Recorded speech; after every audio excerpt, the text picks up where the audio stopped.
Social media దుర్వినియోగంపై AP deputy CM Pawan Kalyan కీలక వ్యాఖ్యలు చేశారు. వాక్ స్వాతంత్రం దుర్వినియోగం మంచిది కాదన్నారు. ప్రజాస్వామ్యాన్ని ప్రశ్నించే హక్కుని స్వాగతిస్తాం, ఆధారాలు లేకుండా ఆరోపణలు చేయటం సహించబోమన్నారు పవన్ కళ్యాణ్. సోషల్ మీడియా ద్వారా ఇబ్బందులు పడుతున్న వారికి అండగా ఉంటామని తెలిపారు. ఇందుకోసం డిప్యూటీ సీఎం ఆఫీస్లో ఒక ప్రత్యేక కార్యాలయం కూడా ఉంటుందన్నారు. ఆధారాలతో కంప్లైంట్ చేస్తే కఠిన చర్యలు తీసుకుంటామని స్పష్టం చేశారు పవన్. ఒకరి హక్కులను మరొకరు ఉల్లంఘించే స్థాయికి వెళ్ళినప్పుడు చట్టపరమైన పరిణామాలు తప్పవు.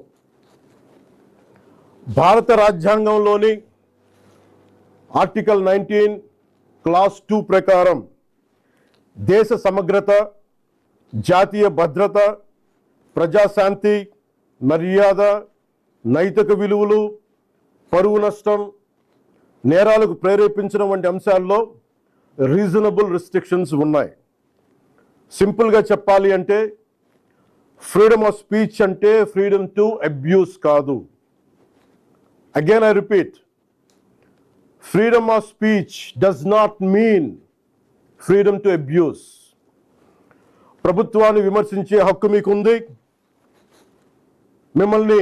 మమ్మల్ని ప్రశ్నించే హక్కు మీకుంది, మా నిర్ణయాలతో విభేదించే హక్కు మీకుంది. అదే ప్రజాస్వామ్యం, దాన్ని మేము స్వాగతిస్తాం. సోషల్ మీడియా దుర్వినియోగం వల్ల ఇబ్బందులు ఎదుర్కొంటున్న ప్రతి ఒక్కరికి ఈ సందర్భంగా నేను ఒక మాట చెప్తా ఉన్నాను. మీరెవ్వరూ ఒంటరి వారు కాదు, మీకు ప్రభుత్వం అండగా ఉంటుంది. డిప్యూటీ చీఫ్ మినిస్టర్ ఆఫీస్లో సోషల్ మీడియా దుర్వినియోగానికి సంబంధించిన ఫిర్యాదులు స్వీకరించేందుకు ప్రత్యేక వ్యవస్థని ఏర్పాటు చేయబోతున్నాం.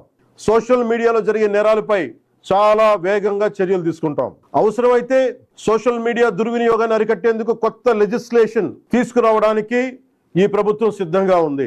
మమ్మల్ని ప్రశ్నించండి, విమర్శించండి, మీ అభిప్రాయాన్ని చెప్పండి, కానీ గౌరవంతో చెప్పండి. అలా కాకుండా మా ఇష్టానికి మాట్లాడతాం, మా ఇష్టానికి ఏదైనా అంటామంటే I promise you will face the legal consequences.